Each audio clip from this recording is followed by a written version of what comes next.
ሄሎ ምን ማለት ነው እኮ? እሺ እኔ ምን ላድርግ? እሺ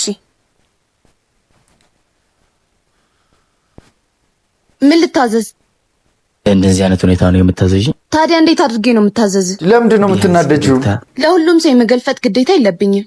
ግን እኮ ከስተመር። አዎ ከስተመር ንጉስ ነው። ታዲያ ምን ይጠበስ? እኔ ደግሞ በእንደዚህ አይነት ሁኔታ እንድታዘዥኝ አልፈልግም። እሺ እንደፈለክ፣ ግን ተመልሼ አልመጣም። የምትፈልገው ነገር ካለ አሁን መናገር ትችላለህ።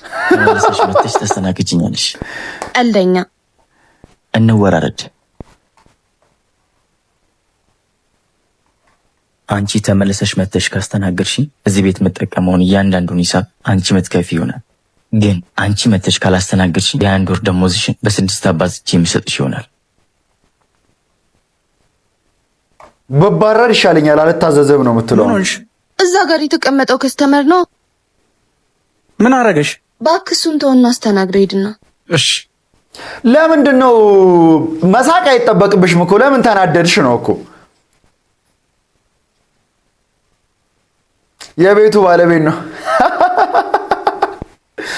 አንቺ ብቻ እዛ ጋር የተቀመጠውን ሰውዬ እንዳይሆን የተናገርሽው? አዎ ምን ነው? ወይኔ የባል እኮ ልጅ እኮ ነው፣ አዲስ የተሾሙ ማናጀር። ወይኔ ጉዴ! እኔ እኮ አላወቅኩም። እኔ አላቅልሽም፣ እዛው እንደጀመርሽ ጨርሽ። ወይኔ እሺ ምንድን ነው የማደርገው? ልከፍል ነው አሁን። በየቀኑ ሻይ ይጠጣል፣ ትከፍያለሽ። በመጨረሻም እንግዲህ በውርርዳችን መሰረት እዚህ ቤት የምጠቀመውን እያንዳንዱን ሂሳብ የምትከፊ ይሆናል። አረ ለማንኛውም እስኪ ቁጭ በይ። እሺ ለመሆኑ ምን አጋጥሞሽ ነው? እሱ እንኳን የቤተሰብ ጉዳይ ነው።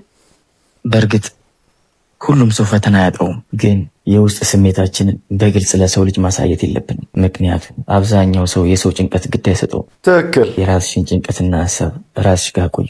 አዎ ልክ ነህ። ለማንኛውም ተረጋጊ፣ ሁሉም ያልፋልሽ። እሺ አመሰግናለሁ።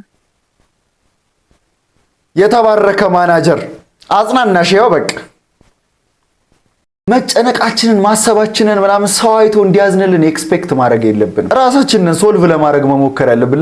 ለራሳችን ብቻ ነን ያለ ነው።